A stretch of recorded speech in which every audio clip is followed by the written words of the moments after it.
मेरा नाम है पूर्ण और आप देख रहे हैं गोल्डन फिजिक्स। तो हम पढ़ रहे थे गुरुत्वीय द्रव्यमान और जड़त्वीय द्रव्यमान, और उससे पहले पढ़ा था हमने गुरुत्वीय अन्योन क्रिया।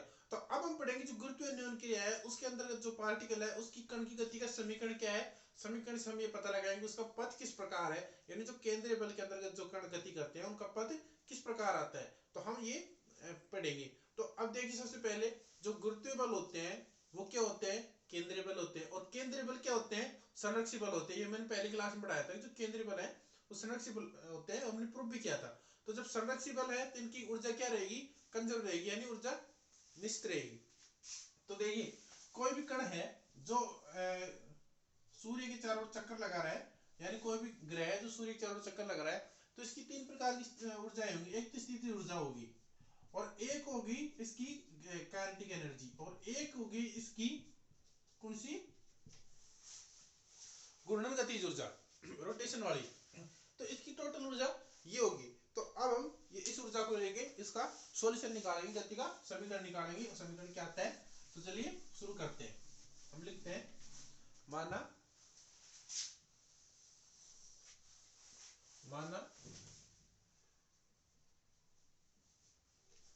क्या केंद्रीय बल संरक्षी बल होते हैं, या फिर लिखते हैं गुरुत्वीय अन्योन के लिए केंद्रीय बल है, गुरुत्वीय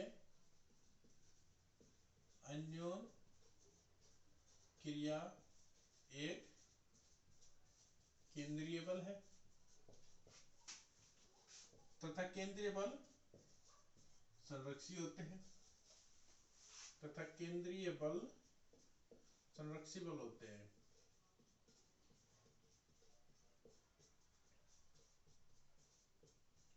केंद्रीय बल संरक्षी बल होते हैं तथा संरक्षी बलों के अंतर्गत ऊर्जा संरक्षित रहती है।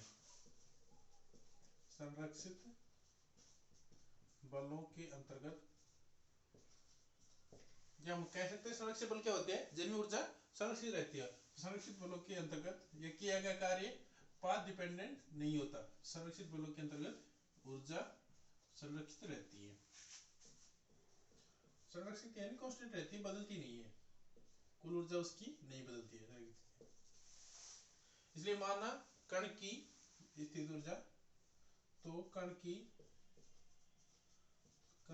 स्थितिज ऊर्जा,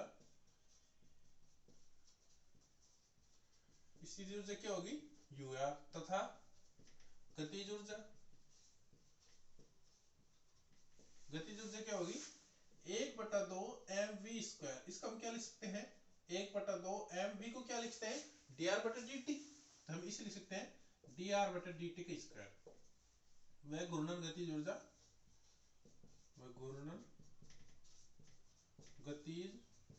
होगी J²/2 mr² होगी। अतः कुल ऊर्जा, देखिए ये टॉपिक बड़ा है, और पूरा मैथमेटिकल है, और इसमें कुछ टर्म ऐसे आएंगे जो आपको सीधे याद करनी पड़ेगी, क्योंकि इनके समाकलन बहुत बड़े हो जाते हैं। जो आप करेंगे तो परीक्षा में वैसे लेट हो जाएंगे, इसलिए एक दो समाकलन भी है जो आपको डायरेक्ट करने हैं। तो इसकी कुल ऊर्जा क्या होगी, E बराबर क्या होगी, इसकी स्थितिज ऊर्जा ur प्लस इसकी काइनेटिक एनर्जी 1/2 m dr/dt का स्क्वायर, और J²/2 mr²। ये इसकी है कुल ऊर्जा। इसे समीकरण नंबर 1। अब देखिए हमने निकालना है गति का समीकरण, वो भी r और थीटा फॉर्म में। तो ये r की फॉर्म में हम थीटा की फॉर्म में लेके आएंगे इसको। तो देखिए पहले हम निकाल रहे हैं dr/dt का स्क्वायर क्या आता है। यहां से देखिए dr/dt का स्क्वायर, तो dr/dt का स्क्वायर क्या आएगा, ये आएगा e माइनस ur, इस साइड का ur, इस साइड को ये, इस साइड भेज देते हैं, J²/2 mr²। ये तो होगा, और साथ में क्या गुणा होगा, साथ में जो इसके साथ गुणा है ये इस साइड जाकर गुणा हो जाएगा 2/m। ये होगा dr/dt। अब मान लेते जो ये टर्म आई है ये u इफेक्टिव है, यानी प्रभावी स्थितिज ऊर्जा है। ये जो पूरी टर्म है ये ऊर्जा है, और ये काइनेटिक एनर्जी का टर्म दर्शा रहा है, तो ये प्रभावी ऊर्जा को दर्शा रहा है। माना प्रभावी ऊर्जा, माना प्रभावी स्थितिज ऊर्जा, माना प्रभावी स्थितिज ऊर्जा। प्रभावी स्थिति ऊर्जा क्या होगी, U इफेक्टिव R बराबर किसकी मान लेते हैं, हम मान लेते हैं UR प्लस जे स्क्वायर अपॉन 2mr स्क्वायर। वैसे तो हम कुछ भी मान सकते हैं, उसके बाद वापस रख देंगे, बात बराबर। ये थोड़ा पार्ट थोड़ा छोटा जाए इसलिए कर रहा हूँ। तो यहाँ से देखिए dr बटे dt का स्क्वायर क्या आ जाएगा, 2/m और E माइनस U इफेक्टिव, ये टर्म आ गई। अब देखिए dr बटे dt निकाले तो dr बटे dt क्या आएगा, dr बटे dt का स्क्वायर हटा रहे हैं, स्क्वायर हटाएंगे क्या होगा, वर्गमूल। हम लिख रहे हैं वर्गमूल लेने पर, वर्गमूल लेने पर वर्गमूल क्या आ जाएगा, under root 2/m E minus U effective R, ये होगा, ये समीकरण नंबर मान लो 2। अब देखिए हमने पढ़ा है पिछली यूनिट में कोणीय संवेग। कोणीय संवेग क्या होता है, कोणीय संवेग होता है J बराबर mr स्क्वायर ओमेगा। ओमेगा क्या होता है, ओमेगा होता है d थीटा बटा dt। इन कोण परिवर्तन दर क्या कहलाता है, कोणीय वेग, कोण परिवर्तन दर कोणीय वेग। यदि हम यहां से d थीटा बटा dt निकालें, क्या निकाले, d थीटा बटा dt, देखिए क्या आएगा, ये आएगा j अपॉन mr स्क्वायर, इसको इसके बटे में आ जाएगा j अपॉन mr स्क्वायर। ये समीकरण नंबर 3। अब समीकरण नंबर 2 में यदि हम समीकरण नंबर 3 का भाग दें, या 3 में 2 का भाग दें, हम दे रहे हैं समीकरण नंबर 2 में 3 का भाग, समीकरण 2 में 3 का भाग देने पर, क्योंकि हम पहले इक्वेशन निकालेंगे फिर उसका सॉल्यूशन करेंगे। तो यहां से इक्वेशन आ जाएगी dr बटा d थीटा। देखिए t नीचे है, t नीचे है, तो dt dt कैंसिल, क्या बचेगा, dr बटा dt, ऊपर dr वाली टर्म वो हो जाएगी under root 2/m E minus U effective R बटे, बटे क्या होगा, बटे होगा J अपॉन mr स्क्वायर, तो बटे होगा J अपॉन mr स्क्वायर। यहां से हम निकाल सकते हैं d थीटा की वैल्यू। तो देखिए d थीटा क्या आएगा, d थीटा आ जाएगा यहां से J upon mr square dr बटे, बटे आ जाएगा अंडर रूट 2/m और E माइनस U इफेक्टिव।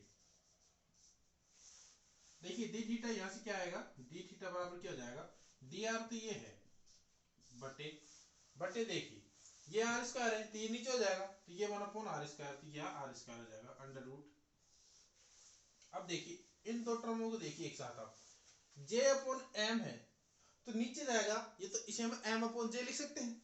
जब m अपॉन j अंदर गुणा होगा, रूट के अंदर ले जाएंगे क्या होगा, इनका स्क्वायर हो जाएगा। तो देखिए यहाँ पे दिखा रहा हूँ, आप बता रहा हूँ आपको, तो देखिए अंदर गुणा होगा m square upon j square, j upon m ऊपर है तो नीचे जाएगा तो m अपॉन j, और इसके गुणाम क्या होगा, इसके गुणाम होगा 2/m, और इसके गुणाम क्या होगा e माइनस, और u इफेक्टिव, u इफेक्टिव का मान क्या है, ur plus j square upon 2mr square, ये वैल्यू थी। अब देखिए एक m से यहाँ कैंसिल, तो जो पहली टर्म आएगी वो क्या आएगी, 2, एक m बचेगा और एक e बचेगा और नीचे j स्क्वायर, पहली टर्म थी, माइनस दूसरी टर्म क्या होगी, एक तो यहाँ से m, एक 2 और एक ur और एक बचेगा j स्क्वायर।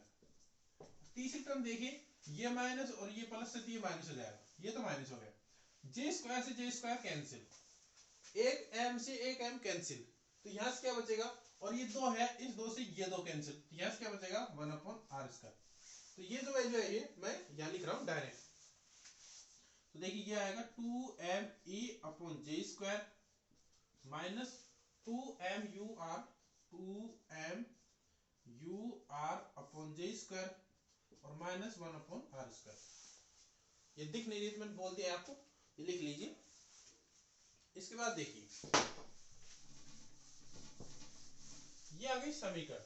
अब हम इसका क्या करना चाहते हैं, हल, गति का समीकरण, उसका हल। तो अब ये हल क्या करेंगे, इसका करेंगे समाकलन, समाकलन करके हम डी थीटा और डी आर की वैल्यू निकाल सकते हैं। तो हम करेंगे दोनों साइड समाकलन। तो आगे लीजिए, दोनों साइड, दोनों तरफ समाकलन करने पर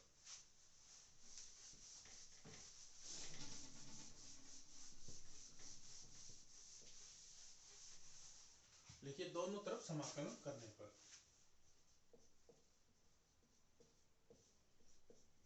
दोनों तरफ समाकलन करने पर देखिए समाकलन करेंगे तो ये हो जाएगा समाकलन of D theta, theta naught से थीटा, और इसका समाकलन हो जाएगा आर नोट से R D R upon R square under root 2m e J square minus 2mu r upon J square minus 1 upon R square, ये होगा। अब देखिए इसका समाकलन तो हो जाएगा सीधा ही, डी थीटा क्या समाकलन होगा थीटा, तो थीटा का लिमिट लगाएंगे दिया जाएगा थीटा माइनस थीटा नॉट, ये तो हो गया। अब समस्या है इसकी, तो देखिए इसको समाकलन करेंगे हम पहले आर नोट से R D R upon R square, और ये हो जाएगा under root 2m e upon J square minus 2mu r upon J square minus 1 upon R square. अब देख रही, अब ऐसे तो समाकलन डायरेक्ट तो होगा नहीं, इसे हम करेंगे प्रतिस्थापन विधि से। आपने 12th में पढ़ा होगा, नहीं पढ़ा तो फर्स्ट ईयर की मैथ की बुक में समाकलन पढ़ेंगे।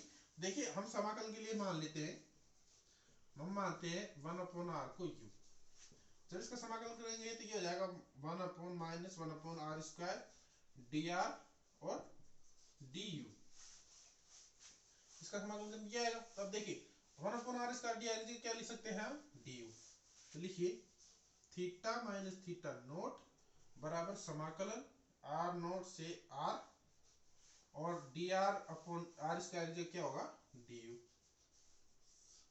देखिए उसके बाद under root 2m e J square, ये तो सेम हो जाएगा 2m e upon J square, ये टर्म है।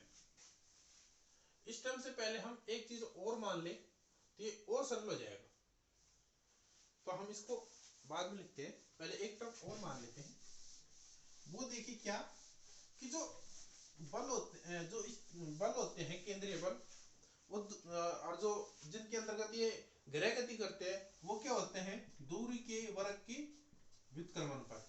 तो ये तो बल था। अब स्थिति ऊर्जा की बात करें तो स्थिति ऊर्जा क्या होगी दूरी के वर्ग, u बराबर क्या होते हैं, u बराबर होता है G M M upon R, यानी दूरी के व्युत्क्रमण अनुपात। और f बराबर क्या होता है, f बराबर होता है G M M upon R square, तो f दूरी के वर्ग के व्युत्क्रमण अनुपात। तो हम लिख सकते हैं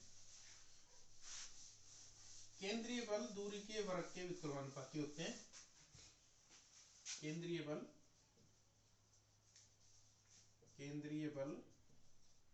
दूरी के वर्ग के व्युत्क्रमानुपाती होते हैं तथा स्थितिज ऊर्जा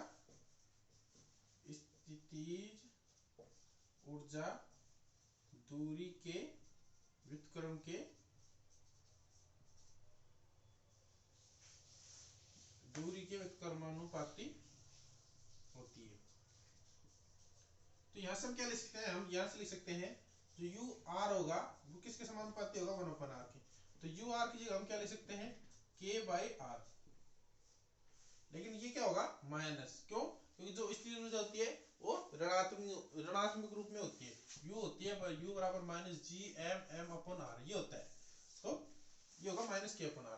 तो ये वैल्यू इसमें हम रखेंगे तो ये आ जाएगा थीटा माइनस थीटा नोट बराबर समाकलन of under root R note से R D R upon R square, और इसका मान रखेंगे तो ये जाएगा 2m e upon J square.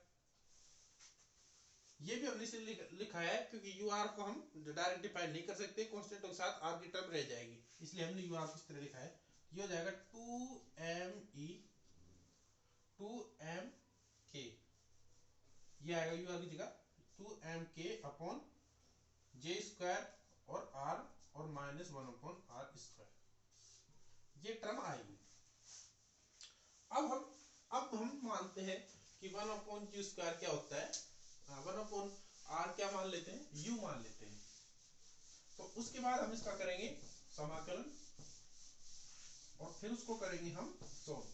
देखिए ये पूरा मैथमेटिकल है, वैसे तो इसमें खास कुछ समझने का नहीं है, आपको सिर्फ करते जाना है, ये तो स्वयं हो जाएगा, बस कैलकुलेशन तो करनी है। क्या करना है, समाकलन करना है, बस समाकलन करते जाओ हो जाएगा।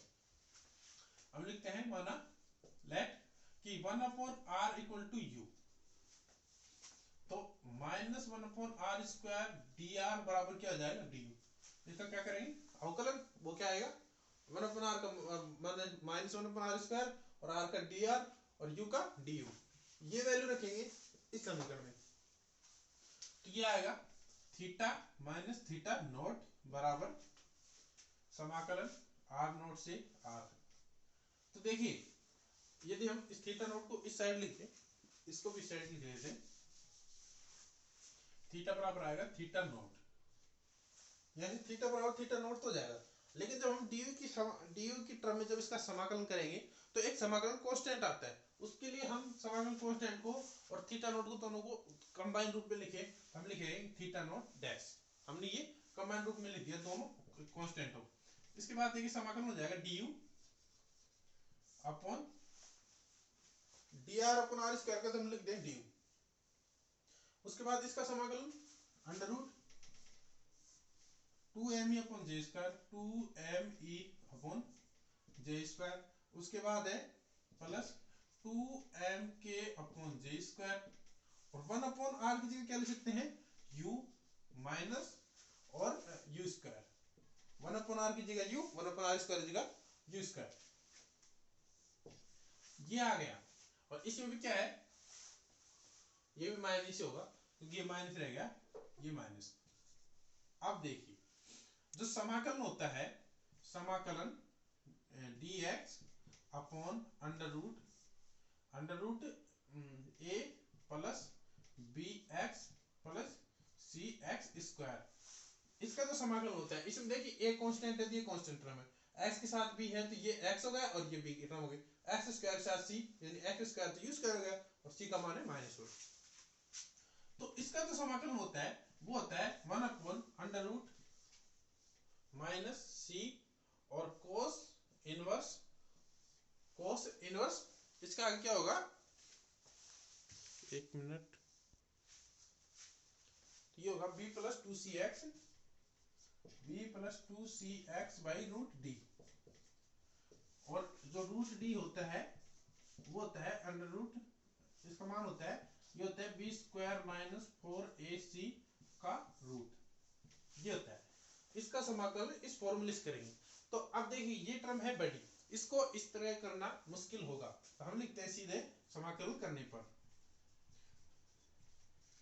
देखिए ये आप करेंगे बहुत बड़ा टर्म हो जाएगा, इसका समाकलन मान निकाल दे तो इसका डायरेक्ट समाकलन कर रहे हैं, तो वो जाएगा थीटा बराबर theta naught dash plus cos inverse, जब इसका मान निकालेंगे आप तो ये आएगा J square U upon M K -1 upon नीचे आएगा 1 plus 2e J square upon M K square की घात 1/2, ये देखिए ये बहुत बड़ी टर्म आ गई है, इसका समाकलन ये आएगा। अब इसके बाद तो कुछ नहीं है, साइड दोनों साइड गुणा करेंगे, इसका किसका मान निकालेंगे, यहां से हम जे 1/r की वैल्यू निकालेंगे। अभी ये टर्म है u में, इसके बाद इसको हम करेंगे सॉल्व और इसका एक मान निकालेंगे,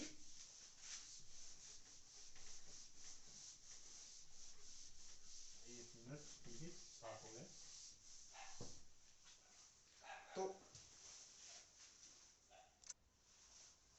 तो देखिए यहां से देखिए आप थीटा माइनस थीटा नॉट ये लिखेंगे, थीटा नॉट डैश, ये तो साइड आ गया, ये लिख देता हूं इसको, देखिए अब ये हो जाएगा theta minus theta naught dash, ये बराबर, जब ये कोस इनवर्स इधर है, जब ये कोस इनवर्स इधर आएगा तो किस में बदल जाएगा, कोस में, ये हो जाएगा cos theta minus theta naught बराबर क्या बचेगा, बराबर बचेगा J square U upon M K -1 upon 1 plus 2e J square upon M K square की घात 1/2, ये आएगी इनकी वैल्यू। अब देखिए इसको हम कर सकते हैं साइड गुणा, ये गुणा करेंगे ये हो जाएगा ये हो जाएगा 1 प्लस 2e² अपॉन m की स्क्वायर की घात 1/2 और ये हो जाएगा cos theta minus theta naught dash और ये हो जाएगा बराबर में j² अपॉन m k और -1। इस -1 को भी साइड ले आते हैं तो यहां से बचेगा j²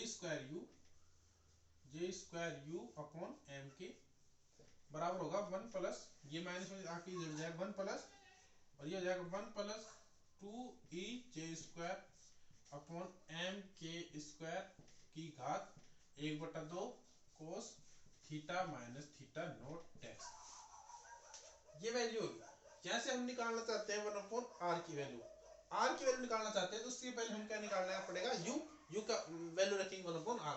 तो यहाँ से u की वैल्यू देखिए क्या आएगी, u की वैल्यू आ जाएगी m k upon j² m के अपॉन j² और अंडर रूट 1 प्लस ये हो जाएगा 1 plus 2e² upon m k² और इसके गुणा में हो जाएगा cos theta minus theta naught dash. देखिए u की वैल्यू रखते हैं 1 upon r, u 1 upon r और इसी के साथ मान लेते हैं p मान लेते हैं j² अपॉन m k को और e होती है उत्केंद्रता वो मानते हैं वो होती है 1 plus 2e² upon m k² की घात 1/2। ये तीन वैल्यू जब इस समीकरण में रखेंगे तो देखिए समीकरण क्या हो जाएगी। देखिए वैल्यू रखते हैं,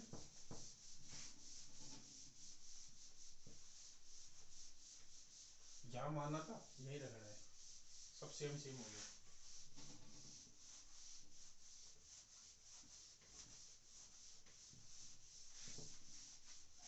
देखिए ये वैल्यू रखते हैं, ये हो जाएगा 1 अपॉन r बराबर m के अपॉन j² जगह रखेंगे तो ये हो जाएगा 1 अपॉन p 1 प्लस इसकी वैल्यू क्या है e, ये हो जाएगा e और इसके आगे है कोस थीटा माइनस थीटा नॉट। हमें किसकी वैल्यू निकालनी है, हमें निकालनी है r की। तो r बराबर क्या आ जाएगा, r बराबर जाएगा p upon 1 plus e cos theta minus theta not. देखिए यदि हम मान लें जो गुणन कर रहा है वो इस प्रकार गुणन करे, इतनी स्पीड से गुणन करे कि यहाँ थीटा नॉट डैश का मान 0 जाए। यदि गुणन इस प्रकार हो, यदि गुणन इस प्रकार हो कि थीटा नॉट डैश बराबर 0 तो देखिए क्या होगा, ये हो जाएगा r upon p upon 1 plus e cos theta. ये जो समीकरण आई है ये समीकरण है शंकु के काट के परिच्छेद का। तो ये शंकु की समीकरण है, शंकु के काट के क्षेत्रफल के का समीकरण है। तो इससे हम केंद्रीय बलों के अंतर्गत जो गति है वो हम बता सकते हैं। जो केंद्रीय बल है उनके अंतर्गत जो गति होती है वे शंकु के काट के अनुप्रस्थ गति करते हैं।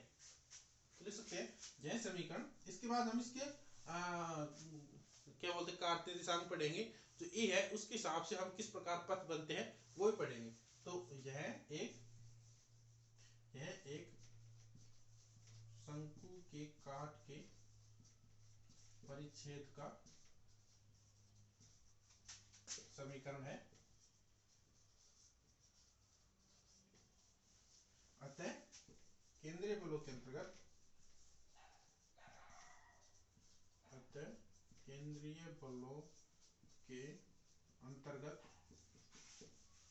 कण शंकु के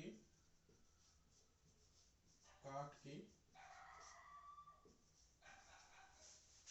परिच्छेद के अनुदिश शंकु के काट के अनुदिश गति करता है।